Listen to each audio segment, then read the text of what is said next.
You know that feeling when you see your ex across a crowded room and your entire body just stops? Like every cell remembers exactly why you left, why you changed your locks, why you still sleep with the lights on.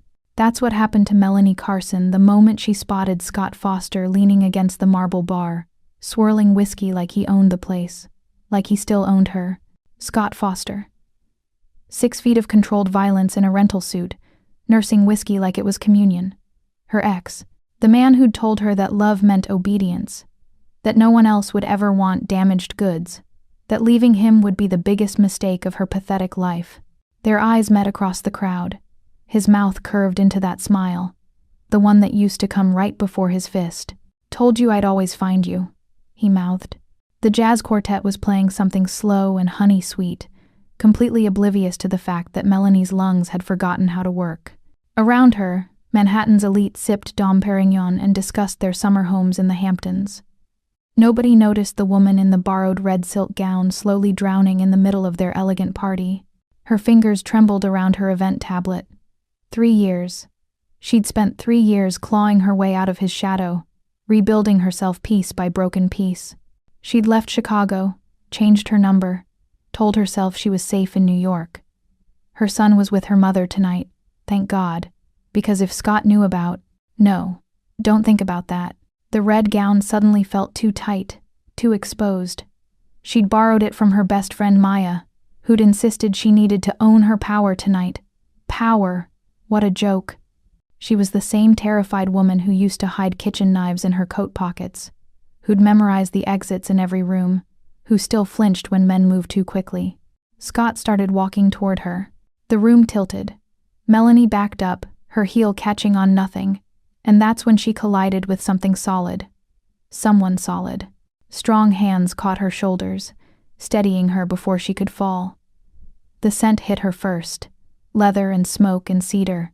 The kind of cologne you couldn't buy in department stores. Old money. Dangerous money. Careful. The voice rolled over her like aged whiskey, dark and smooth and Italian around the edges. She tilted her head back and found herself staring at a man who looked like he'd been carved from Mediterranean marble.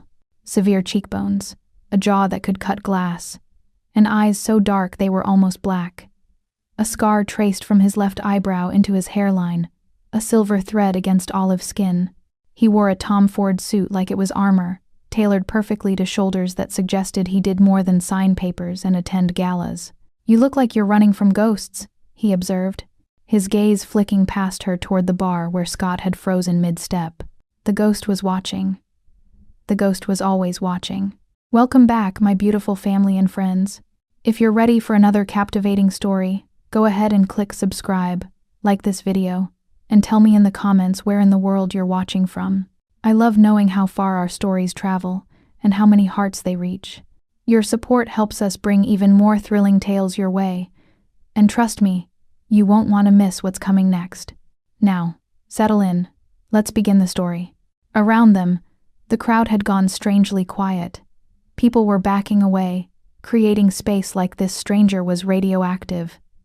Melanie noticed men in dark suits positioning themselves near the exits, not obviously, but deliberately. The kind of security that didn't need visible weapons.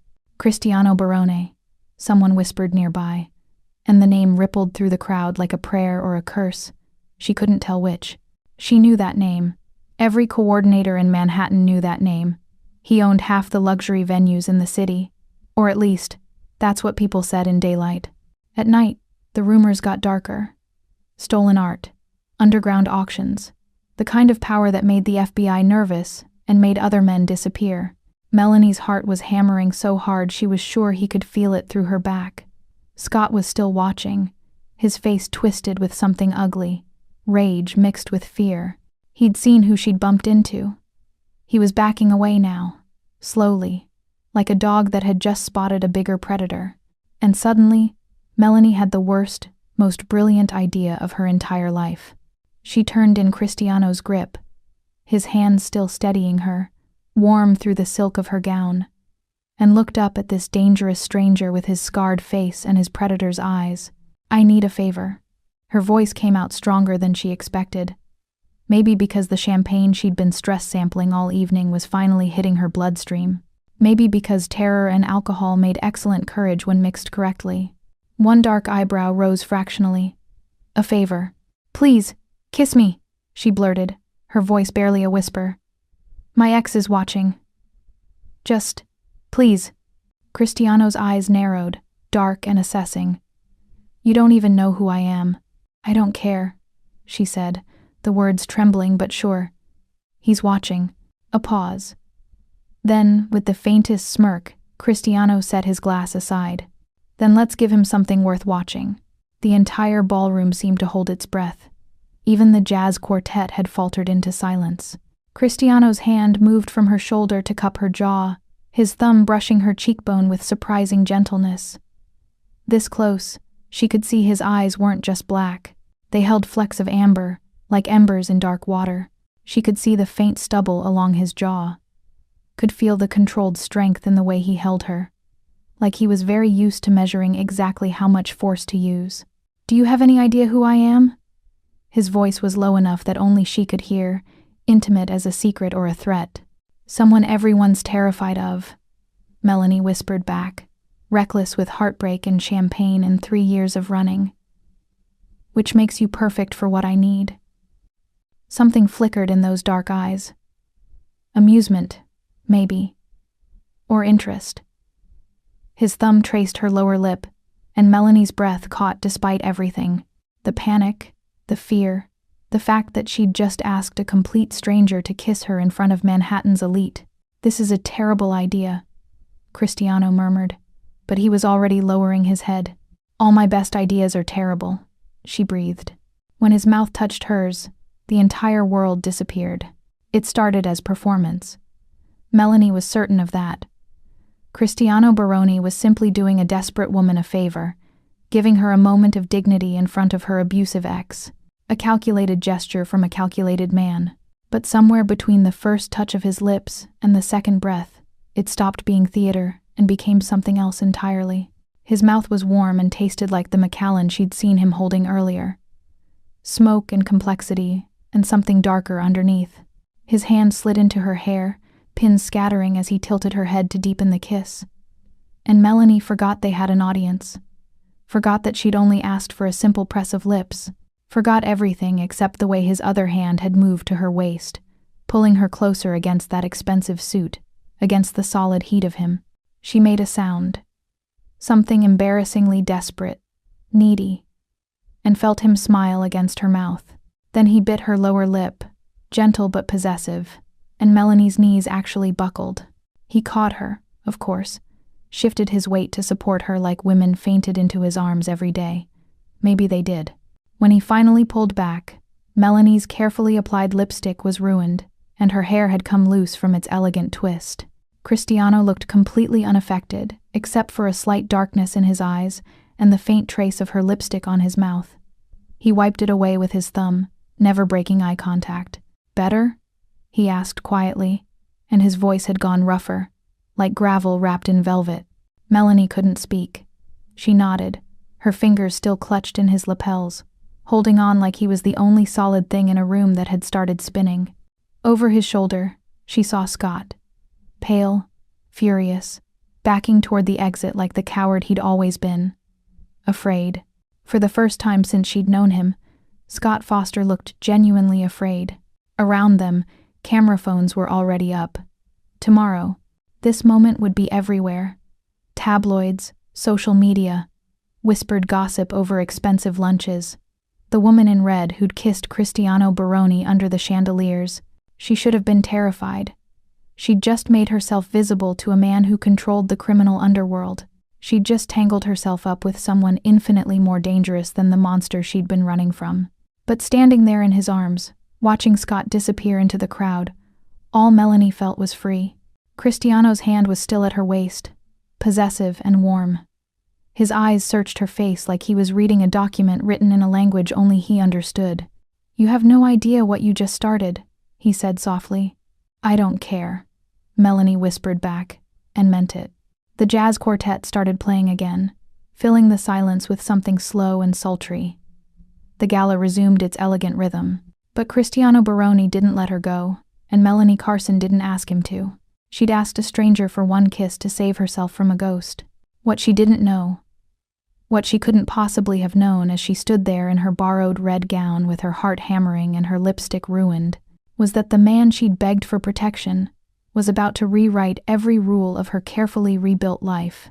That single, desperate kiss under the Manhattan chandeliers had just ignited a chain of events that would transform her from a terrified survivor into the one woman powerful enough to stand beside a king. But that story, the one about blood and power and a love that burned like controlled fire, that story was just beginning. Melanie woke to her phone vibrating like a bomb about to detonate. 43 missed calls, 67 text messages. Her email inbox showed 312 unread.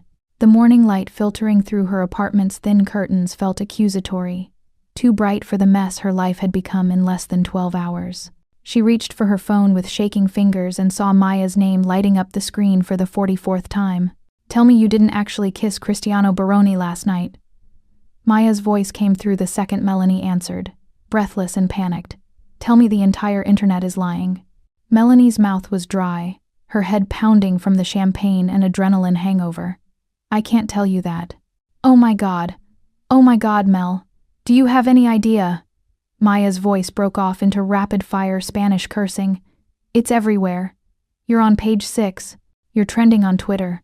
Someone caught the whole thing on video and it's got 3 million views. The way he kissed you, Mel, it looks like..."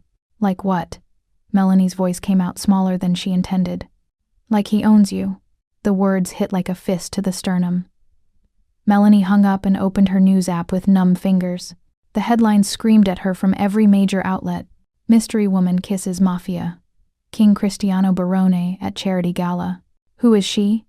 Brunette beauty caught in passionate embrace with NYC's most dangerous bachelor.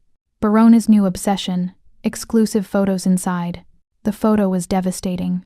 Cristiano's hand tangled in her hair, her body curved against his, the crystal chandeliers creating a halo effect around them like something out of a Renaissance painting. She looked like she was drowning in him. He looked like he was claiming her. 3 million people had watched her beg a stranger for a kiss. 3 million people had witnessed her desperate, reckless attempt to escape her past. And now the entire city knew her face. Her work phone started ringing. Richard Castellane, her boss at the Manhattan Grand. She closed her eyes and answered, "My office, 9 a.m. Don't be late." He hung up before she could respond. The meeting lasted 4 minutes.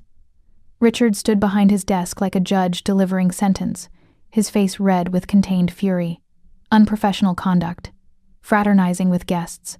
Creating a spectacle that's turned this hotel into a circus. "I'm suspending you for 2 weeks without pay pending an internal review." "Richard, I can explain." "Explain what, Melanie? That you decided to make out with a known criminal in the middle of our most important charity event? That you've turned us into tabloid fodder?" His voice dropped, getting colder. "You're lucky I don't fire you on the spot. 2 weeks. And if I were you, I'd spend that time figuring out how to make this disaster disappear." She walked out of the hotel through the service entrance, hood up, head down. But the photographers were already waiting. Flashbulbs exploded in her face, voices shouting questions she couldn't process. "Miss, what's your name? Are you and Baroni in a relationship? How long have you known him? Is it true you're a former?" She ran. Literally ran down Madison Avenue in her work flats, her laptop bag bouncing against her hip, until she couldn't hear them anymore. She didn't stop until she reached her apartment building in Hell's Kitchen, a 40-year-old walk-up that smelled like cooking oil and yesterday's garbage. Her hands were shaking so badly she could barely get her key in the lock. Inside, she locked the door, threw the deadbolt, and slid down to sit on her threadbare carpet. Her phone buzzed again. Unknown number. She almost didn't answer, but something made her. Scott's voice poured through the speaker like poison. "You think hiding behind another man will save you?" His laugh was vicious, sharp as broken glass. "You think Cristiano Baroni gives a damn about some charity case he kissed at a party? I saw the way you begged him, Melanie. The whole room saw it. You looked pathetic." Her throat closed up, but she forced words out. "Stay away from me." "Or what, you'll call your new boyfriend? Another laugh, crueler this time. He'll get tired of you, they always do. And when he does, I'll be right here, waiting. Because you're mine. You'll always be mine. And I'm going to make sure he regrets ever touching what belongs to me. The line went dead. Melanie sat there on her floor, staring at nothing, feeling the old fear crawling back under her skin like parasites. She'd been so stupid, so reckless. One kiss had painted a target on her back. And maybe on Cristiano's too, though he probably didn't even remember her name. She was nobody, an event coordinator who'd gotten suspended for one moment of desperate courage. And he was Cristiano Barone, a man who moved through the world like he owned it, who probably had a different woman in a red dress every week. That kiss meant nothing to him, everything to her. She'd destroyed her life for a stranger who'd already forgotten she existed. The knock came at 7 p.m., just as darkness was settling over the city. 3 sharp raps, controlled and precise, not frantic like Maya's usual knock, not aggressive like Scott's pounding used to be, just calm, patient, certain. Melanie looked through the peephole and her heart stopped. Cristiano Barone stood in her dingy hallway like a wolf in a henhouse, utterly out of place and completely unbothered by it. He'd traded the Tom Ford suit for dark jeans and a black button-down, but he still looked like money and danger wrapped in Italian tailoring. 2 men flanked him, massive, silent, wearing the kind of suits that concealed weapons. She thought about not answering, about pretending she wasn't home, about, "I know you're there, Melanie." His voice came through the cheap door, accented and calm. "We need to talk." How did he know her name? How did he know where she lived? Stupid question. Men like Cristiano Barone knew everything. She opened the door but left the chain on, peering through the gap. Up close, in the fluorescent hallway light, he looked tired. Not physically. He still radiated that controlled power. But something in his eyes suggested he hadn't slept, that he'd been dealing with something complicated. "How did you find me?" "You worked the event." His gaze swept over her face, cataloging details. "Your information was in the staff database. It wasn't difficult." "That's not comforting." "It wasn't meant to be." He tilted his head slightly, studying her. "Your ex-boyfriend called you today. Left a voicemail threatening both of us." Ice flooded her veins. "How do you—" "I've been monitoring his phone since last night." Cristiano said it like he was discussing the weather, like casual surveillance was normal. Scott Foster, 34, works in commercial real estate, has a history of domestic violence charges that his family's lawyers made disappear. He's angry that you embarrassed him. Angry that you're alive and rebuilding. He's planning to make it worse. Melanie's hand tightened on the doorframe. "That's my problem, not yours. You made it my problem when you kissed me in front of 300 witnesses." Something shifted in his expression, harder now. "Your ex thinks he can threaten you to get to me. He's wrong. But more importantly, he thinks he can still touch you. That ends tonight." "What does that mean?" "It means your ex won't bother you again. My men made sure of that." The casual way he said it made her blood run cold. "What did you do?" "Nothing permanent." A slight pause. "Yet. But he's been informed that any further contact with you will result in consequences he won't survive. His phone has been disconnected. His credit card's frozen. His job received an anonymous complaint about his conduct. He's currently in a holding cell answering questions about some missing escrow funds." Melanie stared at him, unable to process what she was hearing. You destroyed his life. In less than a day. I protected you." Cristiano's voice didn't change, still that smooth calm. "There's a difference. I didn't ask you to. You asked me to kiss you. You asked me to make him believe you were protected." His eyes held hers through the gap in the door, dark and absolute. "Did you think I was the kind of man who does things halfway?" She didn't know what to say. Her mind was reeling, trying to understand what kind of power could dismantle someone's entire existence overnight, trying to understand why he'd bothered. "What do you want from me?" Her voice came out barely above a whisper. "Right now, to make sure you're safe." He glanced down the hallway, then back at her. "Can I come in? My men will stay outside." Every instinct screamed that letting Cristiano Barone into her apartment was insane, but he'd already proven he could find her whenever he wanted. already proven he had more power than she could comprehend. And something in his expression, not soft, but not cruel either, made her unlock the chain. He stepped inside, and her tiny studio apartment shrank to nothing. The space that had felt adequate for her and her son suddenly seemed cramped, shabby. She saw it through his eyes: the second-hand furniture, the stack of unpaid bills on the kitchen counter, the toy cars her son had left scattered by the fold-out couch. Cristiano's gaze swept the room, taking in everything, but his expression revealed nothing. He moved to her window, checking the lock, the fire escape access. Professional, systematic. "Your security is terrible," he observed. "Any competent criminal could get through that window in 30 seconds. I can't afford better." "You shouldn't have to." He turned to face her, leaning against the windowsill with his arms crossed. "The photos from last night, they're everywhere. Your face is public now. That makes you vulnerable, and vulnerability attracts predators." "Is that what you are?" She forced herself to meet his eyes. "A predator?" "Yes." No hesitation. No pretense. "But not the kind you need to fear." "How can you possibly expect me to believe that?" "Because I had a choice last night." His voice dropped lower, more intimate despite the distance between them. "When you asked me to kiss you, I could have said no. I could have walked away. I could have let your ex see you panic and done nothing. Why didn't you?" Cristiano was quiet for a long moment, his dark eyes searching her face like he was trying to solve an equation. "Because I recognized something in you, the way you looked at him, that fear mixed with defiance. You were terrified, but you were standing, still fighting, still refusing to break." He paused. "I respect that." "So this is what? Respect?" Melanie gestured around her apartment. "Tracking my phone, ruining my ex's life, showing up uninvited? This is protection." He straightened, moving closer but stopping just outside her personal space, giving her room to breathe. "You wanted him to believe you were protected. Let me make that real. Your ex won't touch you again because he knows what happens if he tries. But there are others. Reporters, photographers, people who see you as leverage against me or just as tabloid entertainment. They'll come. They're probably downstairs right now." As if on cue, her phone buzzed. A text from an unknown number. $5,000 for an exclusive interview about your relationship with Barone. $10,000 if you have photos.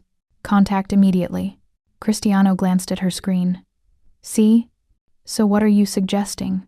That I hide? That I let you control my life the way he did?" "No."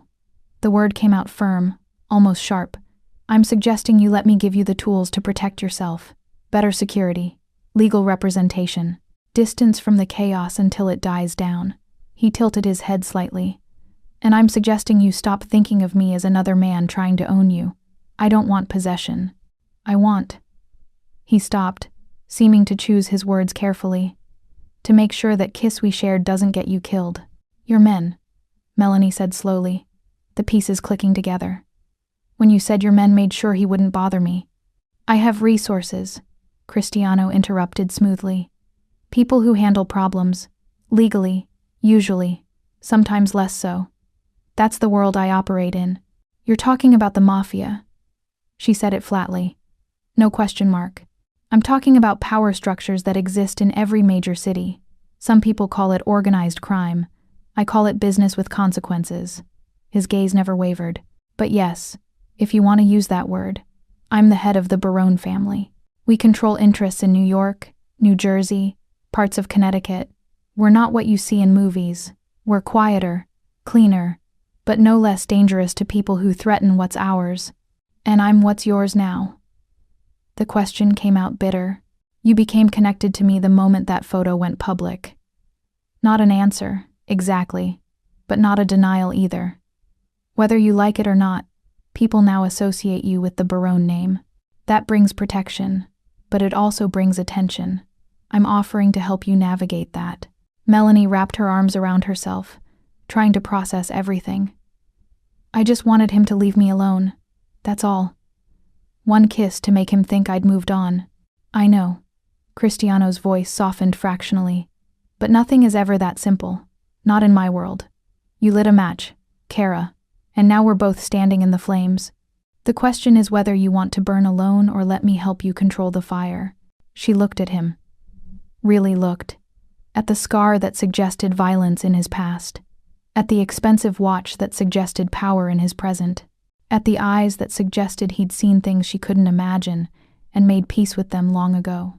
He was offering protection, but protection always came with a price. "What do you want from me?"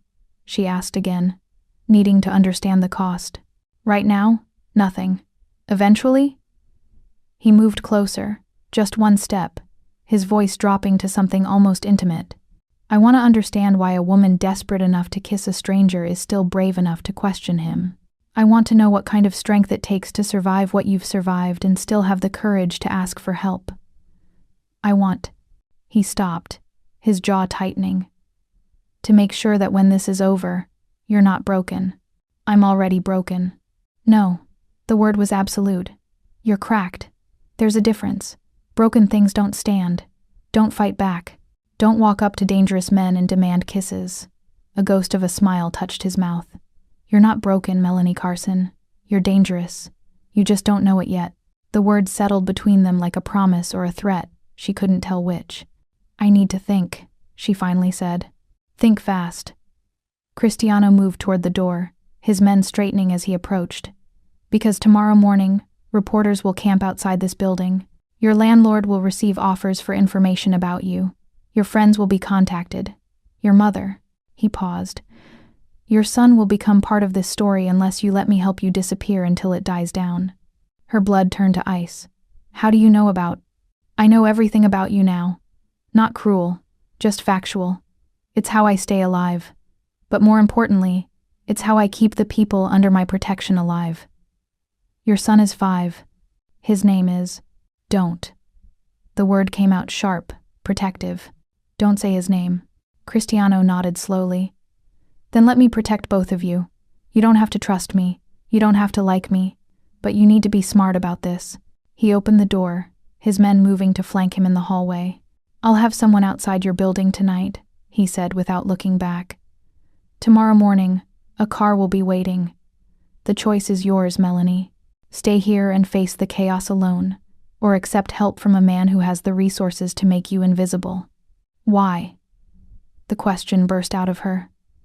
"Why do you even care? You don't know me. That kiss was nothing to you." Cristiano turned, his dark eyes meeting hers across the threshold. "If it was nothing, I wouldn't be here." Then he was gone, disappearing down the stairs with his silent guards, leaving Melanie standing in her doorway with her heart hammering and her world tilting on its axis. She closed the door, locked it, slid down to sit on the floor again. Her phone buzzed with another message. Another offer for an interview, then another, then another. Through her window, she could see a black SUV parking across the street, could see a man in a dark suit taking up position near her building's entrance. Cristiano's protection, or his surveillance, maybe both. She thought about calling Maya, thought about calling her mother, thought about packing a bag and running again, the way she'd run from Chicago. But running hadn't saved her before, and somehow, impossibly, a man she'd kissed under chandeliers had just offered her something she'd been searching for since she'd escaped Scott 3 years ago. The power to stop hiding. She just had to decide if she was brave enough, or desperate enough, to take it from the hands of a man who controlled the city's underworld. Outside her window, the black SUV's engine idled, patient and waiting. The choice was hers, for now. The car arrived at 7 a.m. Melanie hadn't slept. She'd spent the night pacing her studio apartment, phone in hand, watching unknown numbers light up her screen like Christmas decorations made of anxiety. The SUV across the street never moved, its presence both threatening and comforting in a way that made her head hurt. At 6:30, she'd called her mother. "Take Jamie to your sister's in Connecticut," she'd said, trying to keep the panic out of her voice. "Don't tell me where. Don't tell anyone. I'll explain later." Her mother, bless her, hadn't asked questions, just said okay in that tone mothers use when they know their daughters are drowning but also know better than to argue when the water's already over their heads. By 7, Melanie had showered, dressed in jeans and a sweater, and packed a bag she prayed she wouldn't need. The knock was different this time. Soft, almost apologetic. She opened the door to find a woman. Early 30s. Dark hair pulled into a severe bun, dressed in a charcoal pantsuit that screamed expensive competence. "Miss Carson, not a question. My name is Sophia Marchetti. Mr. Barona sent me to escort you. The car is downstairs." Her voice was professional, but her eyes held something like sympathy. "The reporters arrived 10 minutes ago. We should move quickly." "I haven't decided." "Then decide in the car," Sophia interrupted gently, "because in about 30 seconds, they're going to realize which apartment is yours, and this hallway will become a nightmare."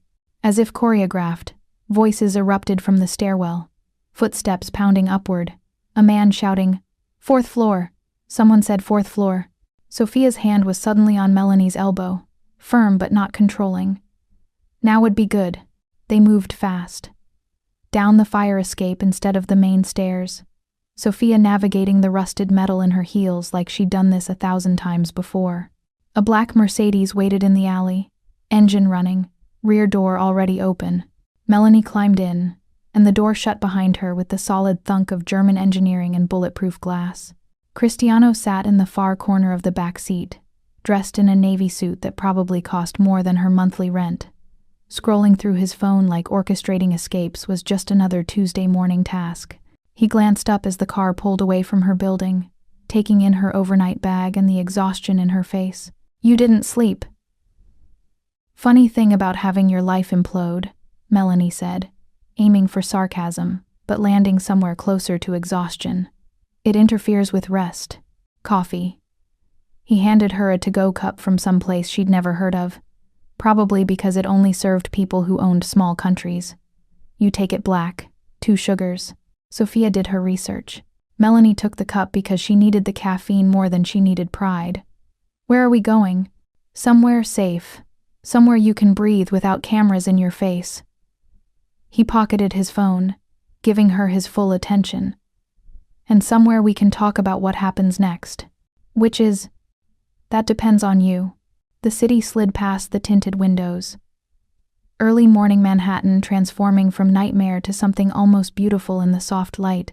They crossed the bridge, and Melanie watched her tiny apartment building disappear behind them, wondering if she'd ever see it again. The drive took 40 minutes, heading north into Westchester. The neighborhoods got wealthier with every mile, from cramped buildings to brownstones to estates hidden behind iron gates. The Mercedes turned onto a private road marked only by a small brass plate, Barone. "You're taking me to your home?" Melanie tried to keep the tremor out of her voice. "To my sanctuary," Cristiano corrected. "There's a difference." The gates opened automatically, and Melanie's breath caught. Barone Manor wasn't a house. It was a statement. 3 stories of limestone and glass, modern architecture somehow managing to look both aggressively contemporary and timelessly elegant. Gardens stretched across manicured lawns.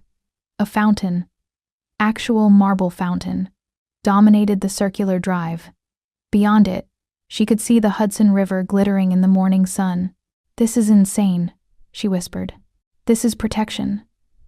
The car stopped at the entrance, and Cristiano climbed out, extending his hand to help her. "Welcome to the safest place in New York." Sophia and 2 other security personnel moved with them, creating a protective bubble Melanie could feel even in the open air. They entered through doors that probably weighed more than her car, into a foyer that could have held her entire apartment 3 times over. Marble floors. Original artwork she vaguely recognized from museum visits. A staircase that curved upward like something from a movie about rich people's problems. The whole space smelled like luxury and old money and something darker underneath. Power that didn't need to advertise itself. "How many people live here?" Melanie asked, her voice echoing slightly. "Just me. And now, temporarily, you." Cristiano gestured toward a room off the main hallway.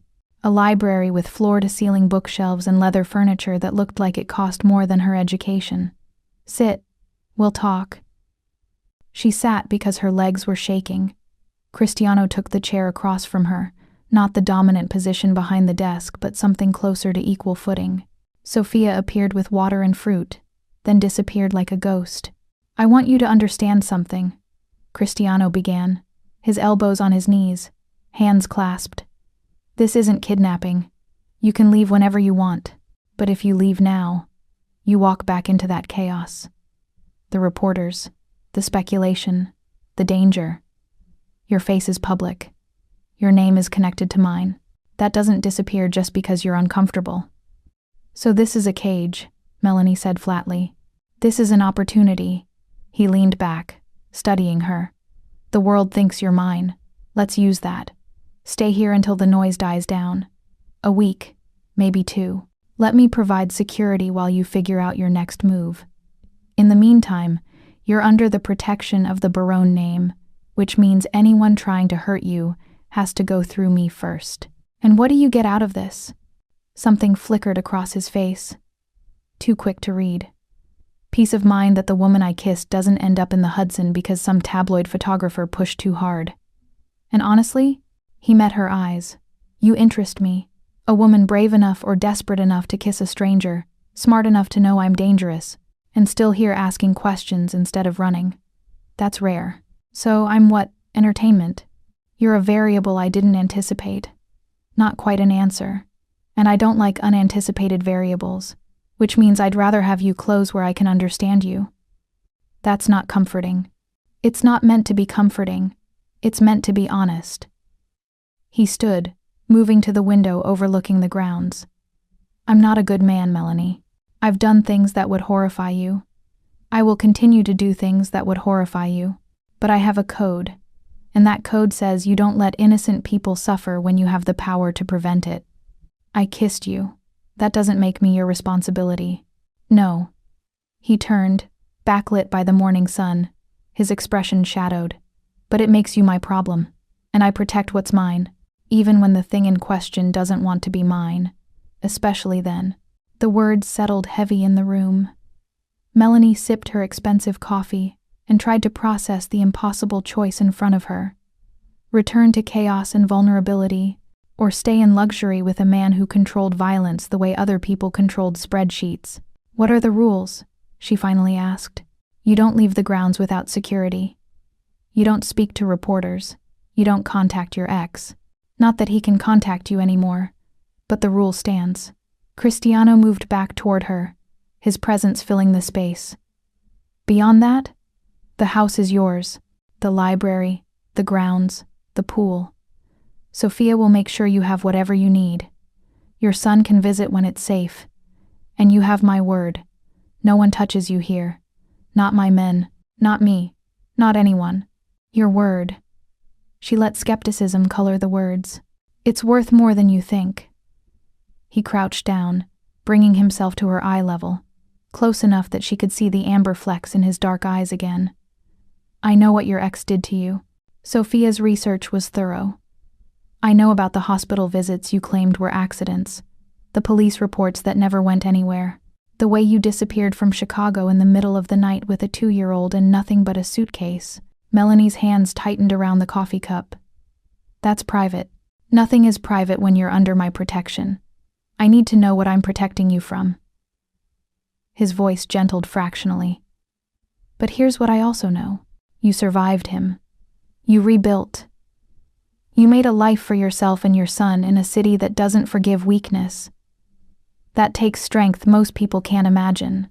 And I'm offering to make sure you never have to hide that strength again. By hiding here? By learning here. He stood, returning to full height. You want to stop being afraid? I'll teach you. You want to stop being vulnerable? I'll show you how to read danger before it arrives. You want to make sure your ex never touches you or your son again? His eyes went darker, harder. I'll give you the tools to make certain of that. It should have sounded insane. It did sound insane. But something in Melanie, the part that had been running for 3 years, the part that was so tired of flinching at shadows, responded to the offer like a flower turning toward sun. Why would you do that? She asked quietly. Because I recognize a survivor when I see one, and survivors shouldn't have to spend their lives surviving. Eventually, they should get to live. He moved toward the door, pausing at the threshold. Your room is upstairs, 3rd door on the left. Rest. Think. Decide if you trust me enough to stay. Do you want me to trust you? Cristiano looked back, his expression unreadable. I want you to understand me. Trust can come later. He left her in the library with her cooling coffee and impossible thoughts. Through the windows, she could see the grounds stretching toward the river. Beautiful and remote and utterly removed from the chaos of her real life. She thought about her studio apartment with its broken lock, about reporters camping outside, about Scott's voice on her phone, promising he'd always find her. She thought about her son, safe with her mother, and what kind of life she wanted to give him. One where his mother was always running, or one where his mother finally learned to stand? The choice should have been obvious.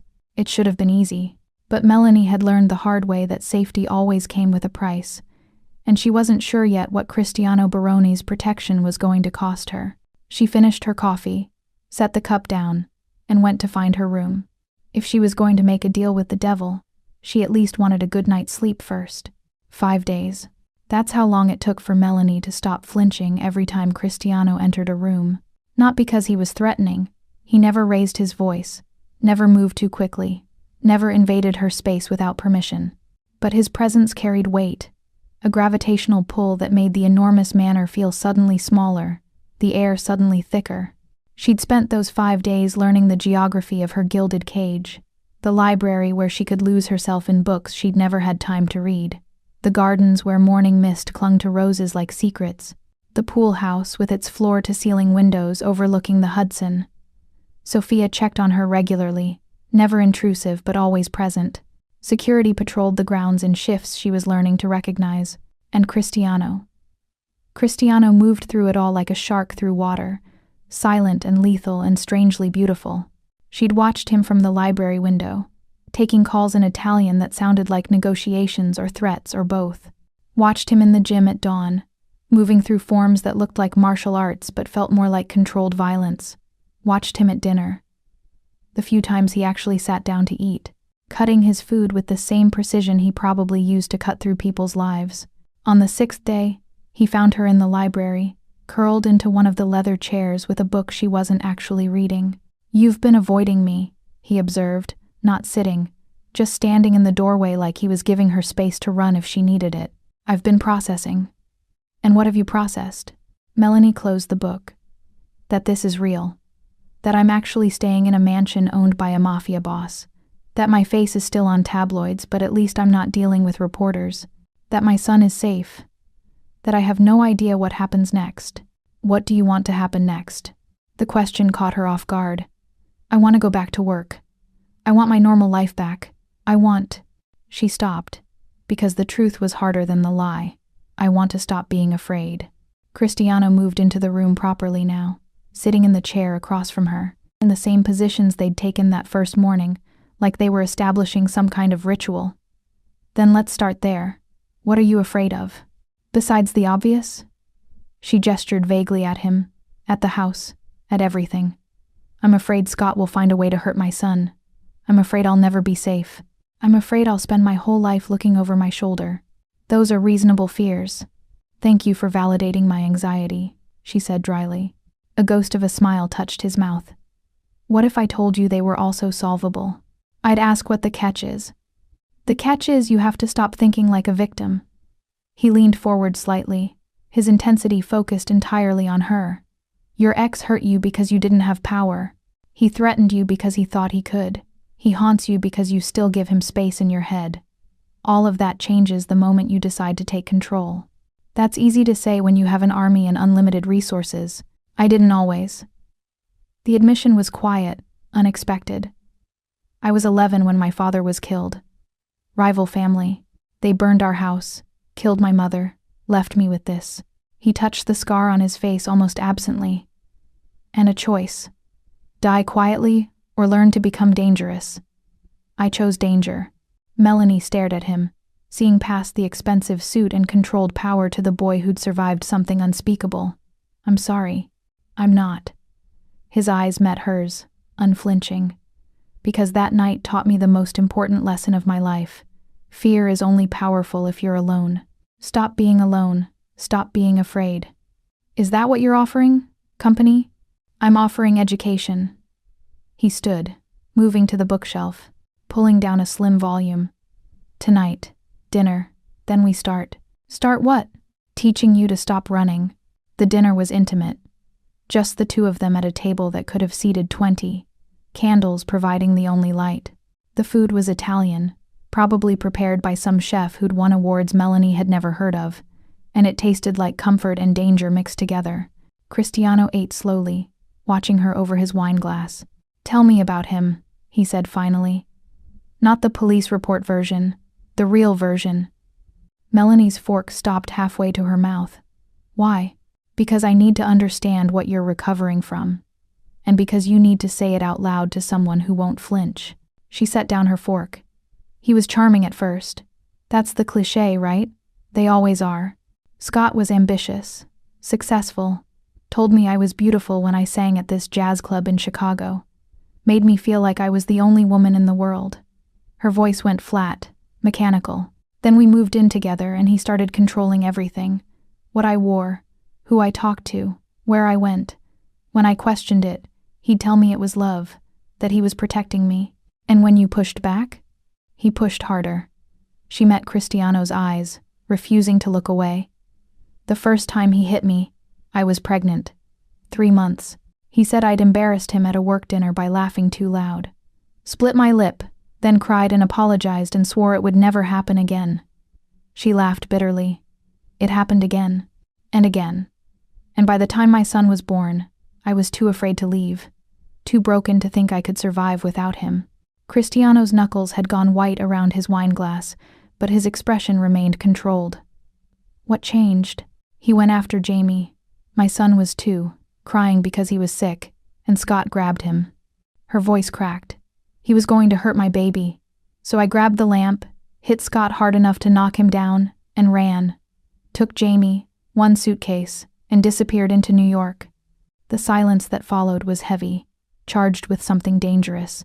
I'm going to kill him, Cristiano said conversationally, like he was discussing dessert options. Eventually. When it won't create problems for you. But he's going to die for touching you, for threatening your son, for making you believe you were anything less than. He stopped, jaw working. Then what? Extraordinary. The word came out rough, like it cost him something. You survived, rebuilt, protected your child. Most people break under that kind of trauma. You're still here. Still fighting. That's not weakness, Melanie. That's steel. Something in her chest loosened at the words. Not healed, but acknowledged, seen. So what now? She asked quietly. Now we teach you to weaponize that steel. He stood, extending his hand. Come with me. She followed him through the manor, downstairs she hadn't explored, into a basement that had been converted into something between a gym and a training facility. Mats covered the floor. Equipment lined the walls. It smelled like sweat and determination. Self-defense? Melanie guessed. Awareness first, defense second, offense third. Cristiano shrugged off his suit jacket, rolling up his sleeves to reveal forearms marked with scars and what might have been old tattoos. Most people think fighting is about strength. It's not. It's about reading intention before it becomes action. It's about making yourself a harder target than the next person. It's about projecting confidence even when you're terrified. He moved to the center of the mat, gesturing for her to join him. Stand there. Now, I'm going to walk toward you. Tell me what you notice. He approached slowly, and Melanie forced herself not to step back, forced herself to watch him the way he'd been watching her, cataloging details. Your hands, she said. They're relaxed. If you were going to hit me, they'd be tense. Good. What else? Your eyes. You're looking at my face, not my body, not assessing targets. Excellent. He stopped an arm's length away. Now, tell me what your body wants to do. Run. Why? Because you're in my space. Because you're bigger. Because... She stopped, forcing honesty. Because you're a man and men have hurt me. And if I were Scott? The name alone made her flinch, and Cristiano caught it immediately. That, he said quietly. That's what we're going to eliminate. The automatic fear response. The flinch. The assumption that proximity equals danger. He held up his hands, palms out. I'm going to touch your shoulder. Just your shoulder. You're going to stand still and breathe through the panic. Ready? She wasn't. But she nodded anyway. His hand settled on her shoulder. Warm, heavy, but not constraining. Melanie's breath hitched, her muscles tensing automatically. Breathe, Cristiano murmured. I'm not him. This isn't Chicago. You're safe. She focused on breathing. On the weight of his hand. On the fact that it wasn't moving, wasn't grabbing, wasn't threatening. Slowly, her muscles unlocked. Good, he said, removing his hand. Again. This time, my hand on your waist. They worked through it systematically, touch by touch, proximity by proximity. Each time, Melanie's panic spiked. Each time, Cristiano waited patiently for her to breathe through it, never pushing, never demanding, just present.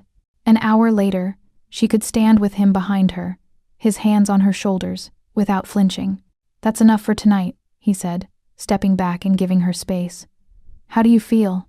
Exhausted, shaky, but she searched for the word, less afraid. Progress. He grabbed water bottles from the mini fridge, tossing her one. We'll do this every night. Build your tolerance. Teach you to read threats versus safety. And eventually, his smile was sharp, predatory. Teach you to make men like your ex afraid of you. I don't want to be like you. You won't be. He took a long drink, watching her over the bottle. I became dangerous because I had to. You're becoming dangerous because you deserve to be. There's a difference.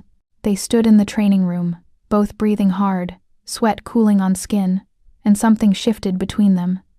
Not attraction, exactly, though Melanie was honest enough to admit he was devastating to look at. But recognition. Respect. Thank you, she said quietly. Don't thank me yet. Cristiano moved toward the stairs. We're just getting started. The days developed a rhythm after that. Mornings, Melanie would read or walk the grounds with Sophia, learning the layout, memorizing exits without even realizing she was doing it. Afternoons, she'd video call Jamie, her heart aching at his smile, at the normalcy of her mother's house in Connecticut. Evenings, she'd have dinner with Cristiano, sometimes silent, sometimes filled with conversation that ranged from books to politics, to the mechanics of running an empire built on shadows. And nights. Nights were training. Cristiano taught her to read body language, to spot intention in the set of shoulders, the angle of approach. Taught her where to strike to disable rather than anger. Taught her that silence could be more intimidating than screaming, that stillness projected more power than frantic movement. Never let fear make your voice small, he told her on the 8th night, circling her on the mat like a predator teaching prey to become a predator. Even silence can be a gun, but when you speak, speak like you expect to be obeyed. I'm not you, Melanie countered, blocking his advance with the technique he'd shown her. No, you're better. He swept her legs, controlled, giving her time to fall safely.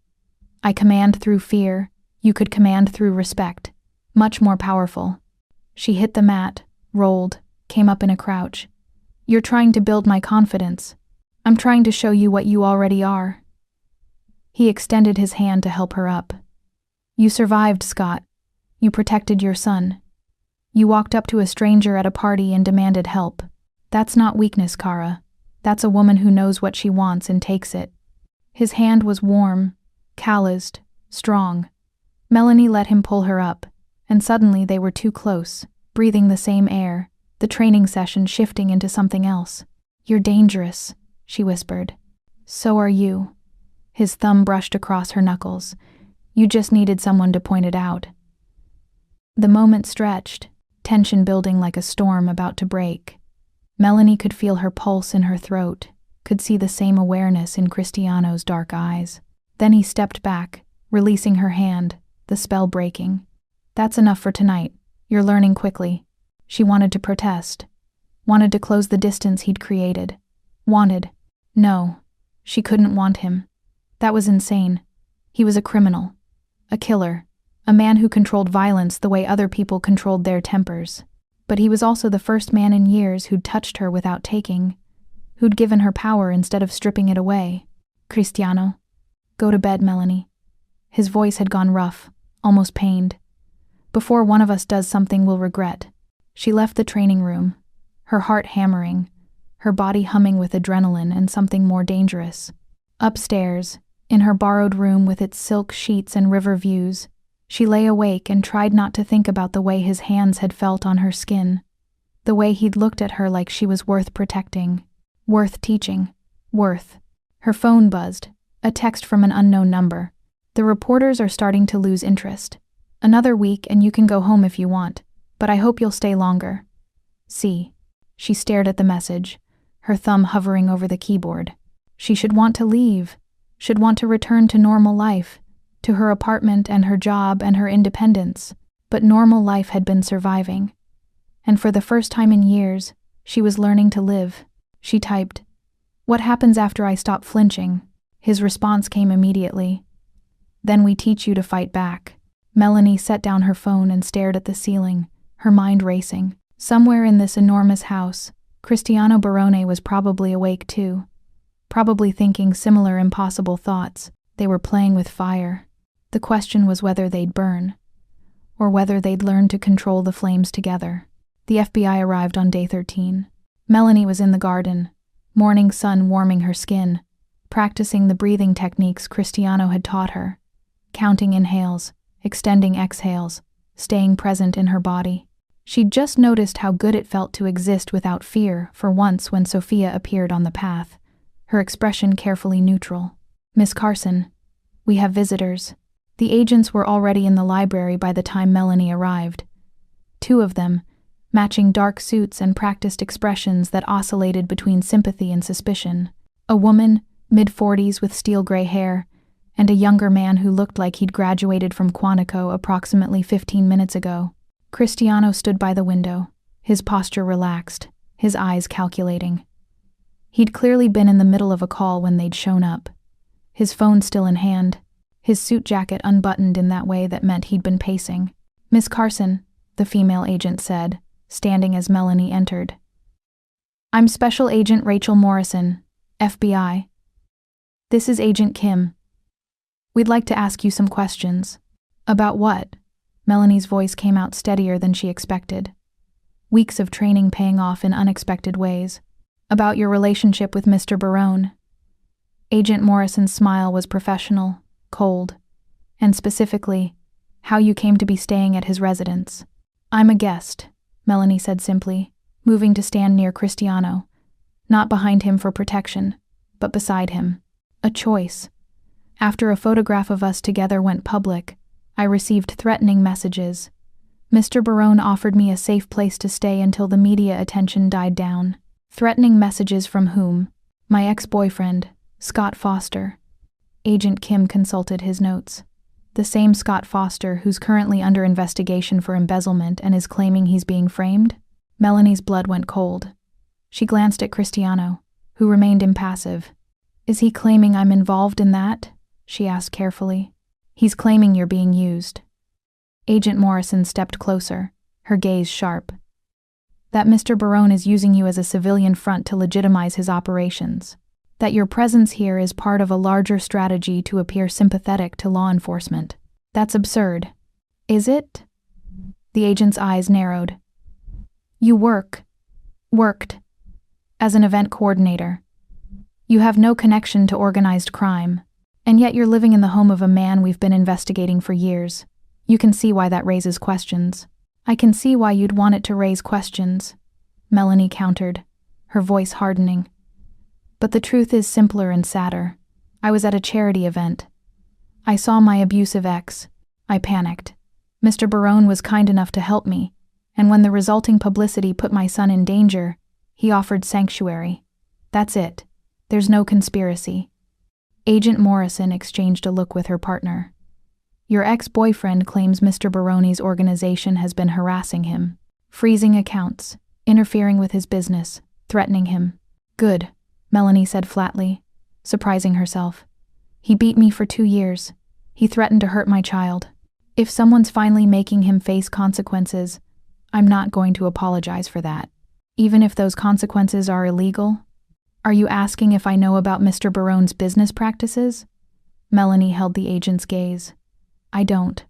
Are you asking if I care that my abuser is suffering? I don't. Are you asking me to betray someone who's protected me and my son when the legal system failed to do so? She paused. Then no. I won't help you. Cristiano's hand found hers. A brief touch, there and gone, but warm, supportive.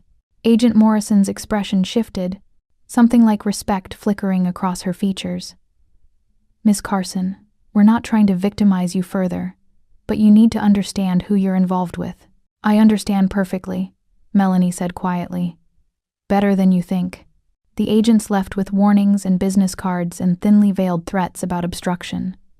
Sophia showed them out while Melanie stood in the library, her hands shaking with delayed adrenaline. Cristiano moved to the bar, pouring 2 glasses of something amber. You were magnificent. I was terrified. You were strong. He handed her the glass. They'll come back. Probably with more questions. Possibly with warrants. Scott's trying to leverage their investigation to hurt us both. Will it work? Not if you stay consistent. He sipped his drink, studying her over the rim. But you need to understand what you just committed to. By refusing to cooperate, you've tied yourself to me in the FBI's eyes. They'll assume you know more than you're saying. They'll dig into your life, your finances, your history. Let them. The words surprised her, but she meant them. I have nothing to hide, and I'm not going to help them hurt you because they think you're a criminal. I am a criminal, Melanie. You're also the only person who's helped me in 3 years. She drank, the whiskey burning her throat. So they can investigate all they want. I'm not betraying you. Something in his expression shifted. Gratitude mixed with something darker, more possessive. He set down his glass and moved closer, his hand coming up to cup her face with surprising gentleness. You're either the bravest or the most foolish woman I've ever met. Maybe both, she whispered. His thumb traced her cheekbone, the same gesture from their first kiss, and Melanie's breath caught. The training room tension had been building for weeks. Every touch during practice, every long conversation over dinner, every moment of unexpected understanding. Tell me to stop, Cristiano murmured, his face inches from hers. What if I don't want you to? His kiss was nothing like the performance under the chandeliers. That had been theater. This was real, controlled but desperate, like he'd been holding back for weeks and had finally reached his limit. His hand slid into her hair, the other wrapping around her waist, pulling her against him. Melanie kissed him back, pouring 3 years of fear and loneliness and desperate hope into it. Her hands fisted in his shirt, holding on like he was the only solid thing in a world that kept trying to drown her. When they finally broke apart, both breathing hard, Cristiano pressed his forehead to hers. This is a terrible idea, he said roughly. All my best ideas are terrible. She smiled, echoing her own words from that first night. Remember? Melanie. They'll come for you again, she interrupted, suddenly certain. The FBI, Scott, whoever else thinks they can hurt you. And I'm not running, not anymore. So either accept that I'm staying, or... He kissed her again, cutting off the ultimatum, and she felt him smile against her mouth. Stubborn, he murmured. You taught me that. I'm a terrible influence. The best kind. They stood in the library, wrapped around each other, while outside the world continued to hunt them both. But for that moment, for that stolen fragment of time, Melanie wasn't afraid. She'd found something worth fighting for that wasn't just survival. She'd found someone who saw her scars and called them strength. And when Cristiano Baroni held her like she was something precious instead of something broken, Melanie finally understood what power really meant. Not controlling others, but refusing to let anyone control you. The ghost of Scott Foster could return with agents and accusations and all the rage in the world. She wasn't running anymore.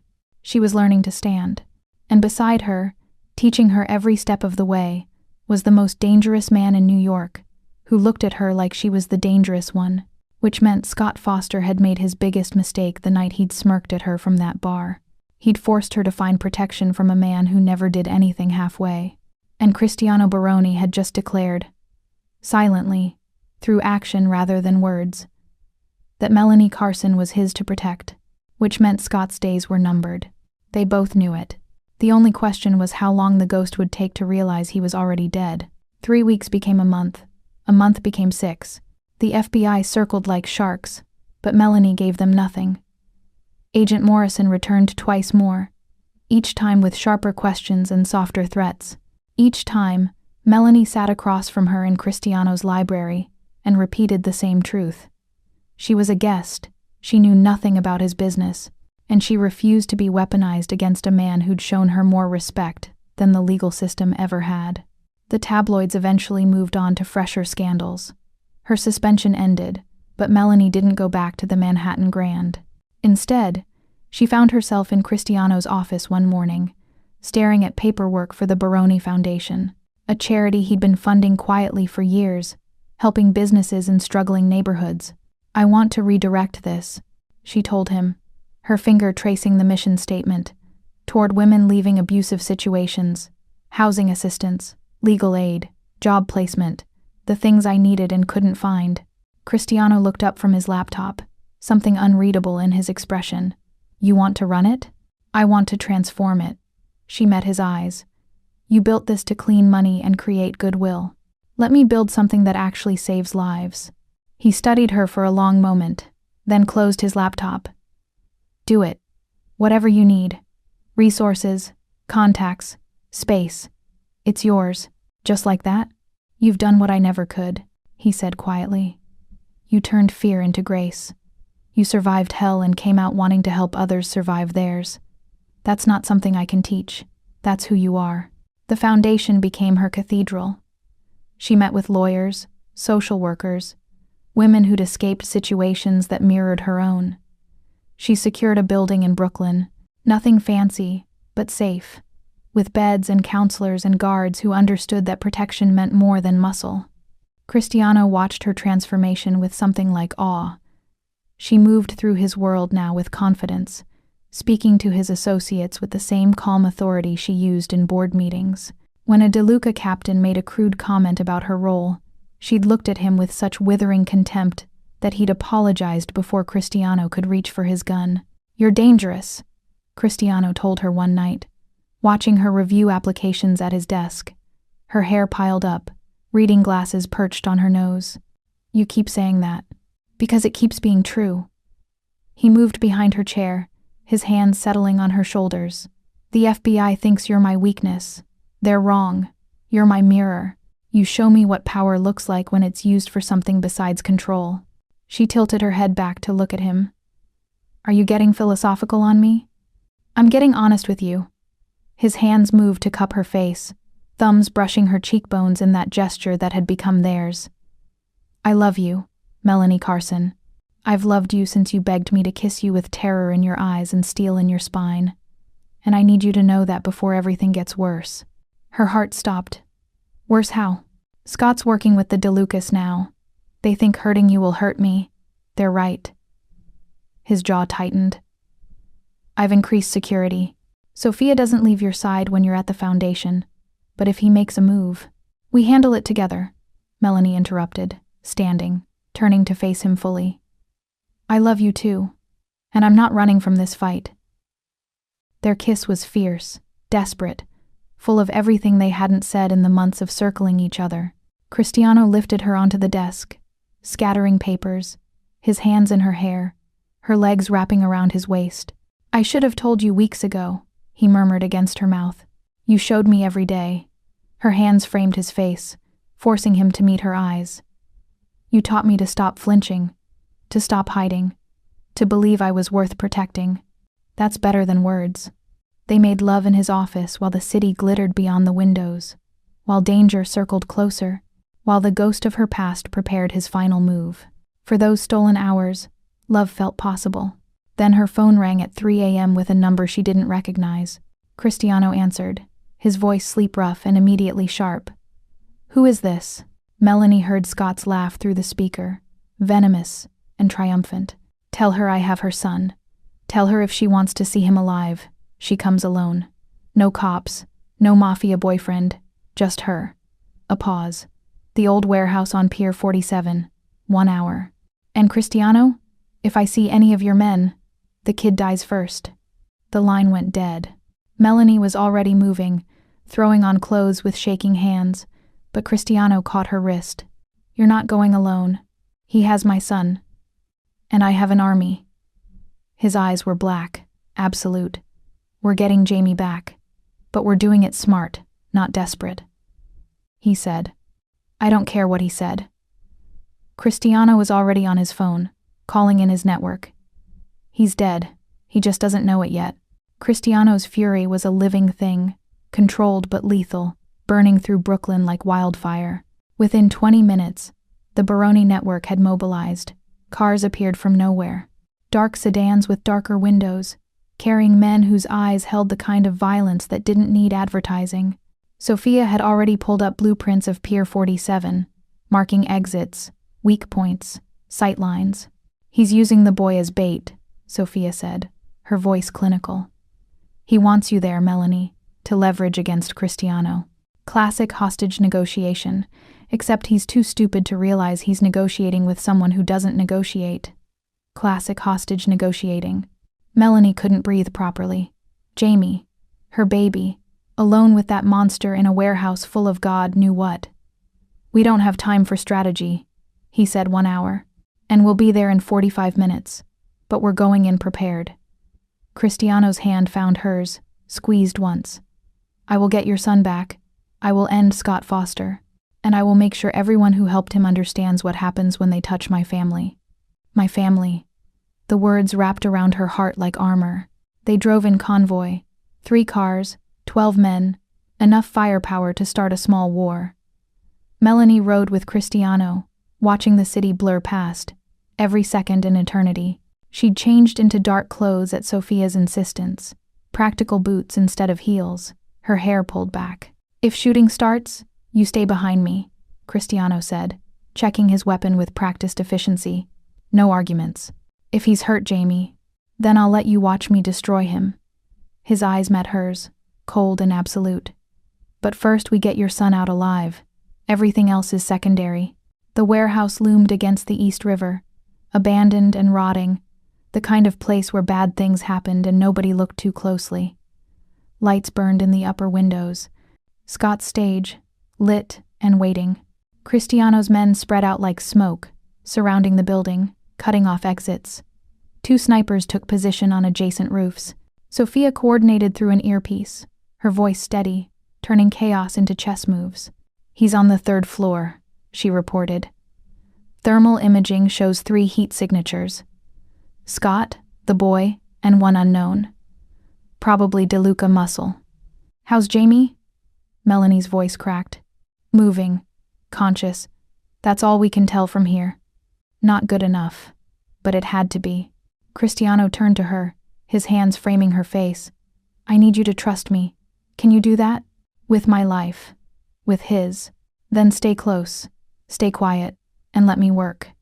He kissed her hard, then released her. "Let's go get your son." They entered through a side door Sophia's team had already cleared. The warehouse interior was concrete and shadows, old machinery creating blind spots, decades of abandonment making every step uncertain.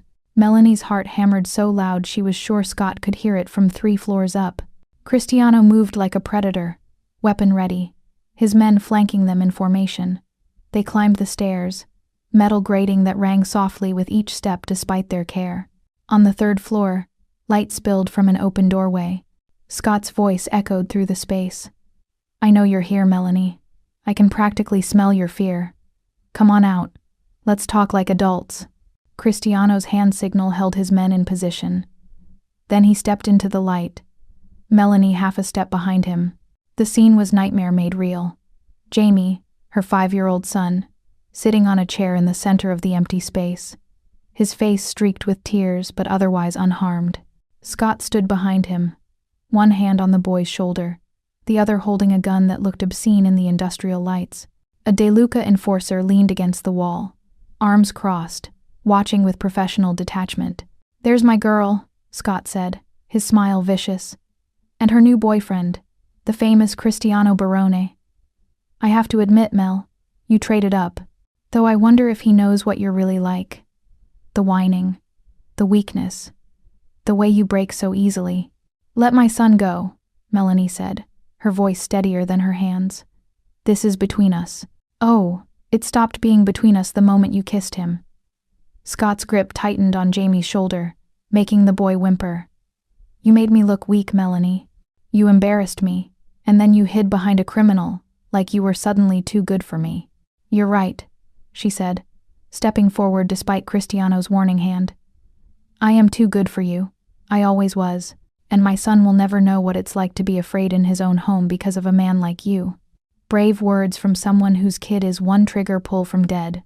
You won't shoot him, Cristiano said calmly, his gun trained on Scott with casual precision. Because the second you do, you die, and you're too much of a coward to die. I've got backup. Scott jerked his head toward the DeLuca man. Your move. My move? Cristiano's smile was terrifying. I have snipers on 2 roofs, 8 men in this building, and enough evidence of your cooperation with the DeLucas to start a war that your friend there doesn't want. His eyes flicked to the enforcer. Walk away now, and you walk away breathing. Stay, and you're dead with him, the DeLuca man considered, then pushed off the wall. This wasn't the deal, Foster. Nobody said anything about killing kids. He headed for the exit without looking back. Scott's face went pale with rage. You can't. You'll what? Melanie took another step forward. You'll hurt my son? You'll try to hurt me? You think Cristiano is the only dangerous person here? Her voice dropped, cold and absolute. You made me this way, Scott. You beat me until I learned to survive. You threatened me until I learned to fight. You broke me until I learned to rebuild stronger. So thank you. Because now I'm standing here, and you're the one who's terrified. Mom? Jamie's small voice broke through the tension. It's okay, baby. Close your eyes for me, okay? Just for a minute. The boy obeyed, squeezing his eyes shut. Scott raised his gun, swinging it toward Melanie. 3 things happened simultaneously. Cristiano fired. Scott fired, and Melanie dove toward her son. The bullet meant for Melanie caught Cristiano in the shoulder, spinning him backward, but his shot had been true.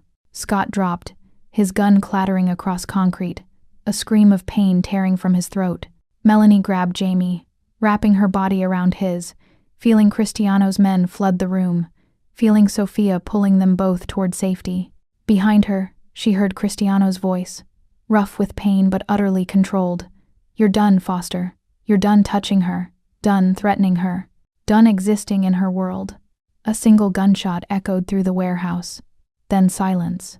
The hospital was too bright, too clean, too full of people who'd never understand that the man bleeding in surgery was a killer and a savior in the same breath.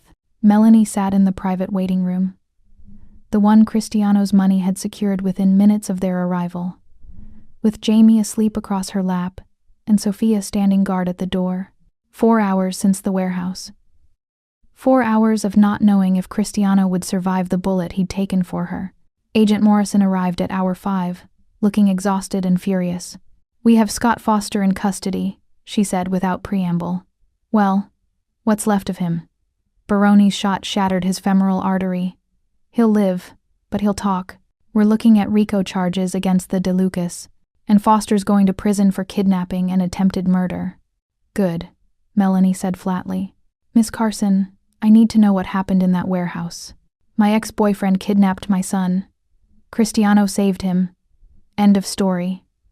Morrison's eyes narrowed. A dead DeLuca enforcer suggests it wasn't quite that simple. He drew on Cristiano's men after Scott went down. Self-defense.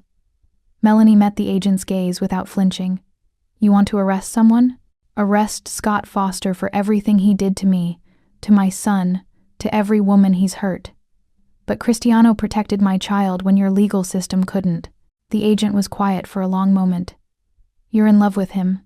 Completely. He's a criminal. He's mine. The words came out fierce, possessive. And I'm not apologizing for that. Morrison sighed, closing her notebook. For what it's worth, I believe you about Foster. And off the record, I'm glad Barone was there tonight. She stood, heading for the door. But this isn't over, Miss Carson. The DeLucas will retaliate. The FBI will keep investigating. You've chosen a dangerous life. I chose a free life, Melanie corrected. Everything else is just details. Cristiano woke at dawn, groggy from anesthesia and immediately trying to sit up. Melanie pressed him back down with gentle force. Jamie's fine. Safe. Asleep in the next room with your men guarding him like he's royalty. And you? Still here. Still yours. She brushed hair from his forehead, careful of the IV lines. You took a bullet for my son. I'd take 1,000 for him. For you. His hand found hers, squeezed weakly. Is Foster alive, talking, going to prison for a very long time? She paused. The DeLuca enforcer didn't make it. Good. No remorse in his voice. Just fact. Cristiano, the FBI, already handled. Sophia's been coordinating with our lawyers. Self-defense, witness statements. It's clean. He tried to sit up again, wincing. But the DeLucas are backing off, Sophia said from the doorway. I've been fielding calls all night. They don't want a war over Foster. He wasn't worth it to them. Just a pawn they used and abandoned. Melanie watched something pass between Cristiano and Sophia. Unspoken communication built on years of trust. What happened to their family interests while I was in surgery? Cristiano asked. Sophia's smile was sharp. Strange things. Shipments delayed. Bank accounts frozen pending investigation. Their legitimate businesses suddenly facing health inspections. Nothing permanent. Just a reminder of what you could do if they push. And their response? Request for a sit-down. Peace terms. They'll leave you alone if you leave them alone. Cristiano nodded slowly, then looked at Melanie. Your call. This is your life now too. Do we negotiate or do we destroy them? The question hung in the air. Melanie thought about power, about violence, about the cost of revenge versus the price of peace. She thought about Jamie asleep in the next room, innocent and safe because of the man bleeding in this hospital bed. We negotiate, she said finally. But from strength. They need to understand that touching us, any of us, means their empire burns. Can you make that clear without starting a war? I can make that crystal clear, Cristiano said softly, pride lighting his eyes despite the pain. When did you get so strategic? You taught me. She leaned down, kissed him gently. You taught me everything. 2 weeks later, Melanie stood in Cristiano's office, their office now, reviewing the peace agreement with the DeLucas while he recovered. His men looked to her for decisions. His associates called her for approval. Somewhere in the chaos of kidnapping and bullets and blood, she'd stopped being the woman under Cristiano's protection and become his partner. When he was finally strong enough to leave the hospital, she drove him home herself, Sophia following in the security detail. You've been running my empire, Cristiano observed, watching her navigate Manhattan traffic with calm efficiency. Our empire, she corrected, and I've been maintaining it, not running it. There's a difference. Is there? His hand found hers on the gear shift. Because from where I'm sitting, you've made 3 business decisions that increased our legitimate revenue, negotiated peace with our biggest rivals, and reorganized security protocols to be more efficient. That's not maintenance. That's leadership. I had a good teacher. You had potential, he countered. I just pointed it out.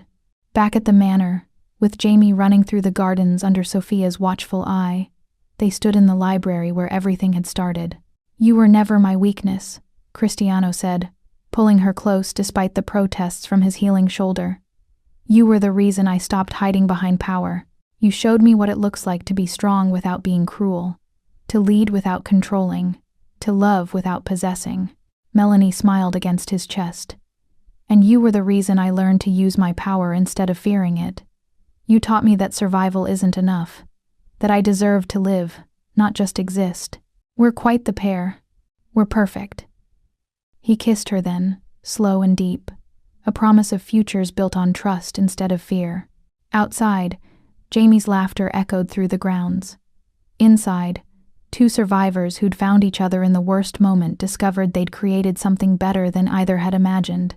A partnership forged in fire and sealed in blood. Love that didn't heal trauma but transformed it into armor. And power shared between equals. 6 months later, the Carson Baroni Foundation opened its doors in a restored brownstone in Brooklyn. 3 stories of hope, disguised as brick and glass, funded by Cristiano's legitimate businesses and Melanie's relentless vision. The ribbon cutting drew a crowd. Politicians careful to distance themselves from the Barone name but attracted to the photo opportunity. Reporters hoping for scandal. And women. Dozens of women who'd heard whispers that this place was different. That here, safety didn't come with conditions. Melanie stood at the podium in a navy dress that was both professional and powerful, her son in the front row between Cristiano and Sofia. She'd written a speech, practiced it a dozen times, but standing there, looking at the faces watching her, women who saw their own stories reflected in hers. She set the notes aside. "I'm Melanie Carson Baroni," she began, and the hyphenated name still felt new on her tongue. 6 months ago, I was terrified. I'd spent years running from an abusive ex-boyfriend. I was working a job that barely paid rent. I was surviving, not living. And then I made a choice that changed everything. I asked for help. She found Cristiano's eyes in the crowd, saw him watching her with that mix of pride and possession that made her heart race. "This foundation exists because I learned something important. Survival isn't enough. We deserve more than hiding, more than just getting through each day. We deserve to thrive, to rebuild, to transform our trauma into power." She gestured to the building behind her. "This place offers housing, legal aid, job training, counseling, everything I needed and couldn't find. Because no one should have to beg a stranger for protection when they're drowning." A reporter called out, "Mrs. Baroni, is it true you met your husband at a charity gala?" Laughter rippled through the crowd. Melanie smiled. "Yes. I asked him to kiss me because my ex was watching from the bar." She paused, letting the absurdity of it settle. "And I had no idea that one desperate kiss would lead to this. To safety, to partnership, to learning that asking for help isn't weakness. It's the bravest thing you can do." Another reporter, "And your relationship with the Barone family's business interests?" Cristiano stood, moving to join her at the podium. His shoulders still ached in cold weather, a reminder of bullets and warehouses and choices made in the dark. He put his hand on her waist, the gesture both intimate and territorial. "My wife runs this foundation independent of my business operations," he said smoothly. "But I'm proud to fund it, proud to support her vision, and proud that the Barone name is finally associated with building something instead of controlling it." The cameras went wild. Later, after the crowds dispersed and the sun set over Brooklyn, they stood in the foundation's main room. Empty now, except for furniture waiting for its first residents. "You didn't just change my life," Cristiano said quietly, pulling her close. "You saved it. I was becoming the man everyone feared, and you showed me how to be the man someone could love." Melanie tilted her head up, kissing him softly. "And you showed me I was worth saving, that I could be more than my trauma, that fear and power aren't opposites, they're fuel." Jamie ran past, chasing Sophia's dog through the halls, his laughter echoing off walls that would soon shelter other children whose mothers were learning to stop running. "We made something good," Melanie whispered. "We made something revolutionary," Cristiano corrected. "A place funded by organized crime that actually helps people, run by a woman who refused to be broken, protected by men who understand that real power means protecting the vulnerable instead of exploiting them." "Is that what we are? Revolutionary?" "We're impossible," he said, smiling, "and I wouldn't have it any other way." They left the foundation as night fell, driving back to Barone Manor where gardens bloomed and security kept the world at bay. The FBI still watched them. The tabloids still whispered. But none of it mattered, because Melanie Carson Barone was no longer the hunted woman begging for a kiss. She was the queen who'd learned to command the darkness. And beside her, the devil who'd taught her how to rule. Their story should have been tragedy. The desperate woman and the dangerous man. The kiss that started a war. The love that bloomed in blood and violence. But instead, it became legend. The tale of a woman who asked for one kiss and got an empire. The story of a man who offered protection and found redemption. And the truth that sometimes, the most dangerous thing you can do is survive long enough to learn your own power. Because that kiss under the chandeliers, it didn't save her. It awakened her. Thank you for listening, my beautiful family and friends. Until next time, remember, Sometimes the kiss that saves you is the one you never meant to give. If Melanie's story touched you, tell me where you're watching from in the comments, and make sure you hit subscribe so you don't miss the next love that rises from the fire.